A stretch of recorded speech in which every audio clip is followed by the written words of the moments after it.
PBNS G20 podcast. आज के podcast में बात भारत की अध्यक्षता में हरित भविष्य के लिए स्वच्छ ऊर्जा पर मंथन।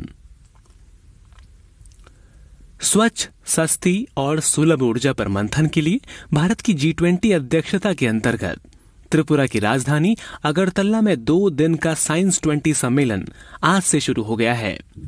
हरित भविष्य के लिए स्वच्छ ऊर्जा विषय पर होने वाले इस विज्ञान सम्मेलन का आयोजन G20 की बैठकों के एक भाग के रूप में हो रहा है। लगभग 75 प्रतिनिधि इस सम्मेलन में शामिल होने के लिए त्रिपुरा पहुंच गए हैं। बांग्लादेश के प्रतिनिधि भी निमंत्रित सदस्य के रूप में इस कार्यक्रम में भाग लेंगे। विश्व आर्थिक मंच यानी WEF के अनुसार SDG 7 यानी संधारणीय विकास लक्ष्य 7 को पूरा करने के लिए दुनिया सही तरीके से प्रगति नहीं कर रही है, जिसका एक बड़ा कारण सभी के लिए सस्ती, विश्वसनीय, टिकाऊ और आधुनिक ऊर्जा की कमी है। WEF की रिपोर्ट के मुताबिक आज भी दुनिया भर में 750 मिलियन से अधिक लोगों की बिजली तक पहुंच नहीं है और वैश्विक नवीकरणीय ऊर्जा अपनाने की दर अभी भी बेहद कम है, जिसे समाप्त करने की आवश्यकता है। ऐसा माना जाता है कि ऊर्जा किसी सभ्यता का इंजन होती है, लेकिन इसके बावजूद वर्तमान में दुनिया में अपर्याप्त और सुलभ ऊर्जा स्रोतों तक पहुंच सभी के लिए एक समान रूप से उपलब्ध नहीं है। अगर बात केवल दक्षिण एशिया की ही करें तो तकरीबन 1 बिलियन से अधिक लोग अभी भी ऊर्जा की अत्यंत सीमित पहुंच के साथ संघर्ष कर रहे हैं। अंतर्राष्ट्रीय ऊर्जा एजेंसी यानी IEA ने अनुमान लगाया है कि शहरीकरण और औद्योगिकरण के कारण साल 2030 तक भारत की ऊर्जा मांग हर साल 3% से अधिक बढ़ जाएगी। कोविड महामारी, यूक्रेन में हो रहे संघर्ष और वैश्विक आर्थिक संकट जैसे प्रकरणों ने वैश्विक ऊर्जा संकट में और अधिक वृद्धि की है। वहीं प्रदूषणकारी ऊर्जा स्रोतों से वैश्विक जलवायु परिवर्तन में भी बढ़ोतरी हुई है। एक ऐसी ऊर्जा जो प्राकृतिक स्रोतों पर निर्भर करती है, इसमें सौर ऊर्जा, भूतापीय ऊर्जा, पवन, ज्वार, जल और बायोमास के विभिन्न प्रकारों को शामिल किया जाता है, नवीकरणीय ऊर्जा कहलाती है।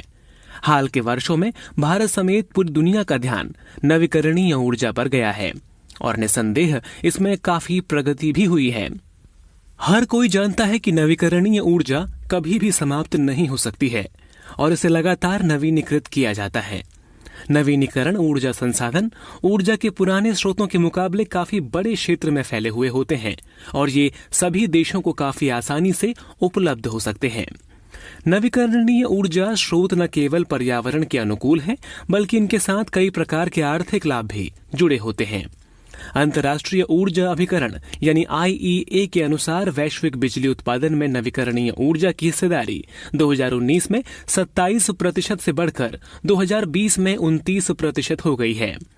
IAE के अनुसार पवन ऊर्जा सबसे बड़ी वृद्धि के साथ निर्धारित ऊर्जा साधन बनी है, जो 275 TWH यानी टेरावाट घंटा या लगभग 17% बढ़ रही है, जो कि 2020 के स्तर से काफी अधिक है। अगर हालिया वर्षों की प्रगति को देखा जाए तो वाकई ये समझ में आता है कि दुनिया नवीकरणीय ऊर्जा के प्रति अधिक जागरूक और संगठित हुई है। हालांकि दुनिया भर में ये प्रगति अभी भी समान रूप से नहीं हुई है।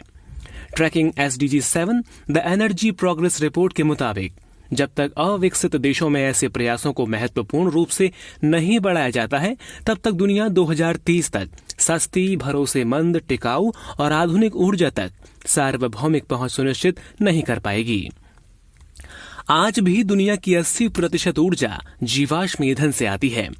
IEA के डाटा से पता चलता है कि दुनिया की ऊर्जा का 33.1% तेल, 24.2% गैस और 27% कोयला से आता है।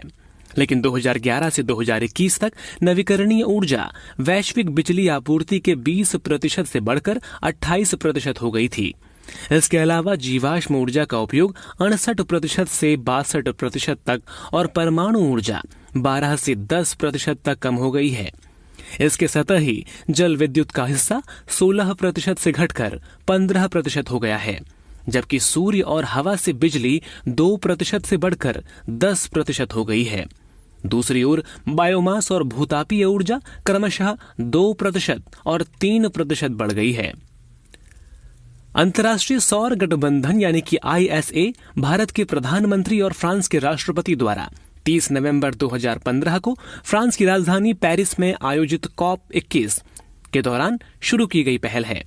ISA का उद्देश्य ISA सदस्य देशों में सौर ऊर्जा को बढ़ावा देने के लिए प्रमुख चुनौतियों का साथ मिलकर समाधान निकालना है। वर्तमान दुनिया में सौर ऊर्जा नवीकरणीय ऊर्जा स्रोतों का सबसे महत्वपूर्ण साधन है। सूर्य की असीमित ऊर्जा से नवीकरणीय ऊर्जा के साथ ही दुनिया के ऊर्जा संकट को खत्म करने के लिए एक बेहद कारगर साधन है। वर्तमान में 122 देश इसके सदस्य हैं और 87 देशों ने ISA के फ्रेमवर्क समझौते पर हस्ताक्षर किए हैं। इसमें से 66 से अनुसमर्थन पत्र भी जमा किए गए हैं। वृहद स्तर पर अंतर्राष्ट्रीय सौर गठबंधन ने वैश्विक ऊर्जा के प्रयासों को बल दिया है और नवीकरणीय ऊर्जा का बेहतर तरीके से सभी तक प्रयोग करने के मायने को बढ़ाया है। भारत दुनिया का तीसरा सबसे बड़ा ऊर्जा उपभोगकर्ता देश है। प्रति व्यक्ति आधार पर देखें तो भारत का ऊर्जा उपयोग और उत्सर्जन वैश्विक औसत के आधे से भी कम है। साल 2019 में भारत ने ये घोषणा की कि वह वर्ष 2030 तक नवीकरणीय ऊर्जा की अपनी स्थापित क्षमता को 450 गीगावाट तक ले जाएगा। उत्पादन संबंध प्रोत्साहन योजना यानी PLI नवीकरणीय ऊर्जा के लिए कच्चे माल के उत्पादन हेतु विनिर्माण क्षेत्र के संवर्धन के संबंध में भारत सरकार की एक और शानदार पहल है। PM कुसुम यानी प्रधानमंत्री किसान ऊर्जा सुरक्षा एवं उत्थान महाअभियान का लक्ष्य साल 2022 तक 25,750 मेगावाट की सौर ऊर्जा क्षमता का दोहन कर किसानों को वित्तीय एवं जल सुरक्षा प्रदान करना है।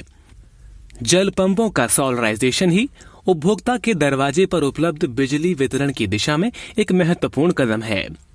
भारत की G20 अध्यक्षता में हरित भविष्य के लिए स्वच्छ ऊर्जा पर मंथन किया जाएगा और बैठक में G20 सदस्य देश स्वच्छ, सस्ती और सुलभ ऊर्जा के लिए आपस में चर्चा करेंगे।